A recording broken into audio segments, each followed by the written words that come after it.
آج اگر اللہ تعالیٰ آپ سے پوچھے کہ تم نجات کے حقدار کیوں ہو، تو کیا آپ کے پاس کوئی جواب ہوگا؟ صرف مسلمان کہلانا کافی ہے یا اللہ کے نزدیک کوئی اور معیار ہے؟ السلام علیکم۔ آج انشاءاللہ سورہ البقرہ کی آیت نمبر 62 سے سٹارٹ کریں گے۔ اس کا ترجمہ اور تفسیر تفہیم القرآن سے بیان کروں گی جو اہل سنت جماعت کے لیے ہے۔ ان آیات میں اللہ تعالیٰ ایک ایسی حقیقت بیان کرتے ہیں جو بہت سے لوگوں کی غلط فہمی کو دور کر دیتی ہے۔ نجات کا تعلق صرف نام، نسل یا نسبت سے نہیں بلکہ سچے ایمان اور نیک اعمال سے ہے۔ پھر اللہ تعالیٰ بنی اسرائیل کا ایک واقعہ بیان کرتے ہیں جو ہمیں سکھاتا ہے کہ جب اللہ کا حکم آ جائے تو اطاعت کرنی چاہیے، کیونکہ بے جا سوالات انسان کے لیے آسان کام کو مشکل بنا دیتے ہیں۔ آئیے اللہ کے کلام سے رہنمائی حاصل کرتے ہیں۔ اعوذ باللہ من الشیطان الرجیم، بسم اللہ الرحمن الرحیم۔ یقین جانو کہ نبی عربی کو ماننے والے ہوں یا یہودی عیسائی ہوں یا سابی، جو بھی اللہ اور روز آخر پر ایمان لائے گا اور نیک عمل کرے گا، اس کا اجر اس کے رب کے پاس ہے اور اس کے لیے کسی خوف اور رنج کا موقع نہیں ہے۔ اس کی تفسیر ہے، سلسلہ عبارت کو پیش نظر رکھنے سے یہ بات خود بخود واضح ہو جاتی ہے کہ یہاں ایمان اور اعمال صالحہ کی تفصیلات بیان کرنا مقصود نہیں ہے کہ کن کن باتوں کو آدمی مانے اور کیا کیا اعمال کرے تو خدا کے ہاں اجر کا مستحق ہو۔ یہ چیزیں اپنے اپنے موقع پر تفصیل کے ساتھ آئیں گی۔ یہاں تو یہودیوں کے اس زوم باطل کی تردید مقصود ہے کہ وہ صرف یہودی گروہ کو نجات کا اجارہ دار سمجھتے تھے اور اس خیال خام میں مبتلا تھے کہ ان کے گروہ سے اللہ کا کوئی خاص رشتہ ہے جو دوسرے انسانوں سے نہیں ہے۔ لہذا جو ان کے گروہ سے تعلق رکھتا ہے وہ خواہ اعمال اور عقائد کے لحاظ سے کیسا ہی ہو، بہرحال نجات اس کے لیے مقدر ہے، اور باقی تمام انسان جو ان کے گروہ سے باہر ہیں وہ صرف جہنم کا ایندھن بننے کے لیے پیدا ہوئے ہیں۔ اس غلط فہمی کو دور کرنے کے لیے فرمایا جا رہا ہے کہ اللہ کے ہاں اصل چیز تمہاری یہ گروہ بندیاں نہیں ہیں، بلکہ وہاں جو کچھ اعتبار ہے وہ ایمان اور عمل صالح کا ہے۔ جو انسان بھی یہ چیز لے کر حاضر ہوگا وہ اپنے رب سے اپنا اجر پائے گا۔ خدا کے ہاں فیصلہ آدمی کی صفات پر ہوگا، نہ کہ تمہاری مردم شماری کی رجسٹروں پر۔ آیت نمبر 63۔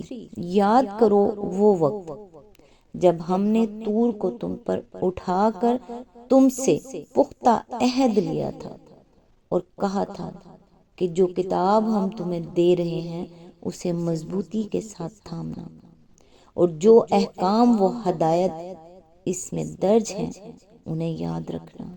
اسی ذریعے سے توقع کی جا سکتی ہے کہ تم تقوی کی روش پر چل سکو گے۔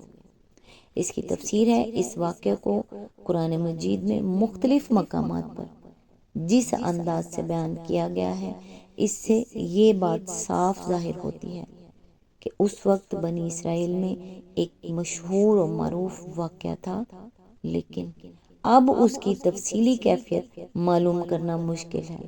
بس مجملاً یوں سمجھنا چاہیے کہ پہاڑ کے دامن میں میثاق لیتے وقت ایک خوفناک صورتحال پیدا کر دی گئی تھی کہ ان کو ایسا معلوم ہوتا تھا کہ گویا پہاڑ ان پر آ پڑے گا۔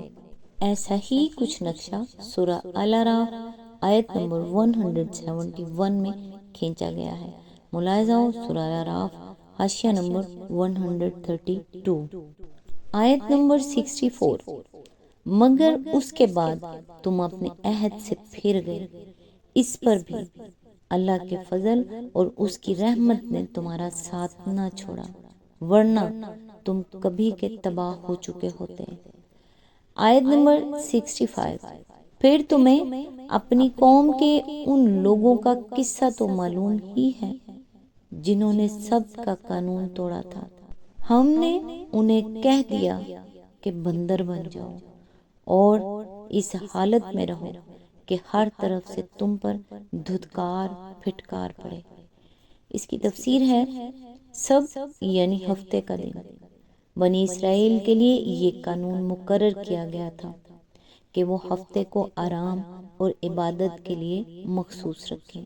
اس روز کسی قسم کا دنیاوی کام حتیٰ کہ کھانا پکانے کا کام بھی نہ خود کریں نہ اپنے خادموں سے لیں۔ اس باب میں یہاں تک تاکیدی احکام تھے کہ جو شخص اس مقدس دن کی حرمت کو توڑے وہ واجب القتل ہے۔ ملاحظہ ہو خروج باب 31 آیت 12 to 17۔ لیکن جب بنی اسرائیل پر اخلاقی اور دینی انحطاط کا دور آیا تو وہ اعلان سب کی بے حرمتی کرنے لگے، حتیٰ کہ ان کے شہروں میں کھلے بندوں سبت کے روز تجارت ہونے لگی۔ حاشیہ نمبر 83۔ اس واقعے کی تفصیل آگے سورہ الاعراف رکوع نمبر 21 میں آتی ہے۔ ان کے بندر بنائے جانے کی کیفیت میں اختلاف ہے۔ بعض یہ سمجھتے ہیں کہ ان کی جسمانی حیت بگاڑ کر بندروں کی سی کر دی گئی تھی، اور بعض اس کے یہ معنی لیتے ہیں کہ ان میں بندروں کی سی صفات پیدا ہو گئی تھی۔ لیکن قرآن کے الفاظ اور انداز بیان سے ایسا ہی معلوم ہوتا ہے کہ یہ مسخ اخلاقی نہیں بلکہ جسمانی تھا۔ میرے نزدیک قرین قیاس یہ ہے کہ ان کے دماغ بینہ اسی حال پر رہنے دیے گئے ہوں گے جس میں وہ پہلے تھے، اور جسم مسخ ہو کر بندروں کے سے ہو گئے ہوں گے۔ آیت نمبر 66۔ اس طرح ہم نے ان کے انجام کو اس زمانے کے لوگوں اور بعد کی آنے والی نسلوں کے لیے عبرت اور ڈرنے والوں کے لیے نصیحت بنا کر چھوڑا۔ آیت نمبر 67۔ پھر وہ واقعہ یاد کرو جب موسیٰ علیہ السلام نے اپنے قوم سے کہا کہ اللہ تمہیں ایک گائے ذبح کرنے کا حکم دیتا ہے۔ کہنے لگے کیا تم ہم سے مذاق کرتے ہو؟ موسیٰ علیہ السلام نے کہا میں اس سے خدا کی پناہ مانگتا ہوں کہ جاہلوں کی سی باتیں کروں۔ آیت نمبر 68۔ بولے اچھا اپنے رب سے درخواست کرو کہ وہ ہمیں گائے کی کچھ تفصیل بتائے۔ موسیٰ علیہ السلام نے کہا اللہ کا ارشاد ہے کہ وہ ایسی گائے ہونی چاہیے جو نہ بوڑھی ہو نہ بچیا بلکہ اوسط عمر کی ہو، لہٰذا جو حکم دیا جاتا ہے اس کی تعمیل کرو۔ آیت نمبر 69۔ پھر کہنے لگے اپنے رب سے یہ اور پوچھ دو کہ اس کا رنگ کیسا ہو۔